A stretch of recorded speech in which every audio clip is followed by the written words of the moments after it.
अन्ना आंदोलन की उपज। आम आदमी पार्टी के संयोजक अरविंद केजरीवाल की 2025 की शुरुआत में ही इस तरह दुर्गति होगी, यह उन्होंने सपने में भी नहीं सोचा होगा। दिल्ली विधानसभा चुनाव में दिल्ली की जनता ने आम आदमी पार्टी को पूरी तरह से नकार कर 27 सालों बाद भाजपा को दिल्ली की सत्ता सौंपी है। लुभावनी स्कीमों से बार बार सत्ता में वापसी करने वाली आम आदमी पार्टी को बीजेपी ने सत्ता से बाहर कर दिया है। केजरीवाल सरकार ने केवल फ्री सेवाएं ही नहीं दी, पर भ्रष्टाचार से भी दिल्ली की वित्तीय सेहत को पूरी तरह से बिगाड़ कर रख दिया है।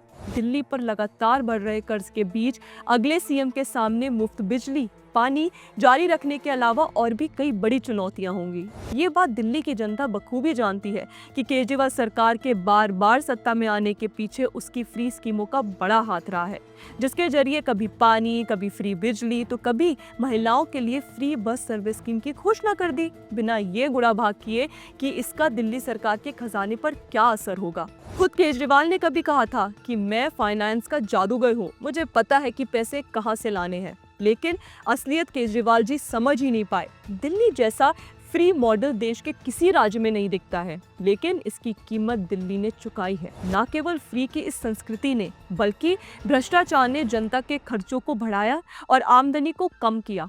कुछ महीने पहले की एक रिपोर्ट बताती है कि वित्त विभाग ने मुख्यमंत्री को बताया था कि दिल्ली सरकार के खजाने में पहली बार 2024-25 के आखिर तक घाटा पड़ सकता है। खर्च की आमदनी से ज्यादा होने की आशंका है।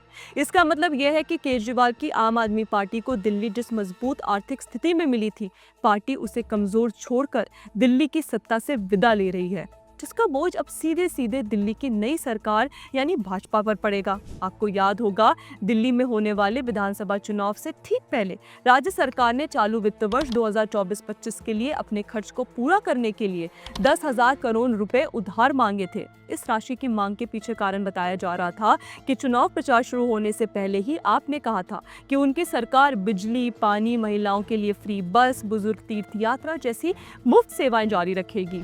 इसके अलावा महिलाओं को 2100 रुपए भी आर्थिक सहायता दी जाएगी। इन रेवड़ी योजनाओं के लिए दिल्ली सरकार के खजाने में पैसे की कमी ना हो, इसी वजह से दिल्ली सरकार ने केंद्र से कर्ज की मांग की थी। दरअसल भाजपा के सामने पिछले 10 सालों की सरकार के वित्तीय कुप्रबंधन को सही करना बड़ी चुनौती तो है ही, साथ ही भाजपा के अपने मैनिफेस्टो में किए गए वादे को पूरा करना और पिछली सरकार की योजनाओं को जारी रखना भी शामिल है। क्योंकि 10 वर्षों में केजरीवाल की सरकार ने योजनाओं और सुधारों के नाम पर जिस तरह से पैसों की बंदरबाट की है, उसका नतीजा सबके सामने है। कभी यमुना की सफाई के नाम पर हजारों करोड़ रुपए खर्च करने का दावा, तो कभी स्कूल की बिल्डिंग की डेंटिंग पेंटिंग के नाम पर राशि खर्च करने का दिखावा। ये बताने के लिए काफी है कि न सिर्फ दिल्ली की नई भाजपा सरकार को दिल्ली के गवर्नेंस को भी सही करना होगा। रिपोर्ट के मुताबिक केजरीवाल सरकार द्वारा चलाई जा रही कल्याणकारी योजनाओं को जारी रखने और भाजपा द्वारा किए गए वादों को पूरा करने के लिए एक अनुमान के मुताबिक नई सरकार को करीब 25,000 करोड़ रुपए सालाना खर्च करना होगा। इसलिए अब यह सवाल भी उठ रहा है कि इस भारी भरकम रकम का जुगाड़ कहां से होगा। हालांकि अब दिल्ली में डबल इंजन की सरकार है, इसलिए केंद्र की सहायता लेकर राज्य में वित्तीय सुधार किया जा सकता है, लेकिन इसके लिए भी इंतजार करना होगा, क्योंकि 10 सालों के डावाडोल आर्थिक स्थिति को पटरी पर इतनी जल्दी ला पाने में थोड़ा समय जरूर लगेगा। पिछले कई वर्षों में अरविंद केजरीवाल की सरकार ने जिस एक विषय पर कभी बात नहीं की, वे है दिल्ली जल बोर्ड की वित्तीय हालत।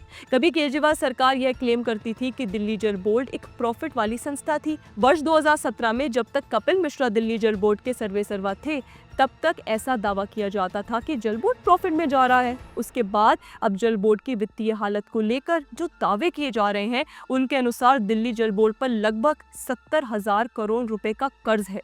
दिल्ली जैसे शहर के लिए उसकी एक संस्था पर इतना बड़ा कर्ज गंभीर चिंता का विषय है। इसके अलावा पिछले वर्ष पहली बार दिल्ली सरकार का बजट घाटे का रहा। लगभग 11 वर्षों की वित्तीय अनियमितता का तकाजा यह है कि सरकार के पास आवश्यक कामों के लिए पैसे की कमी दिखाई दे रही है। केजरीवाल सरकार ने अभी तक सीएजी की लगभग 14 रिपोर्ट सार्वजनिक नहीं की हैं।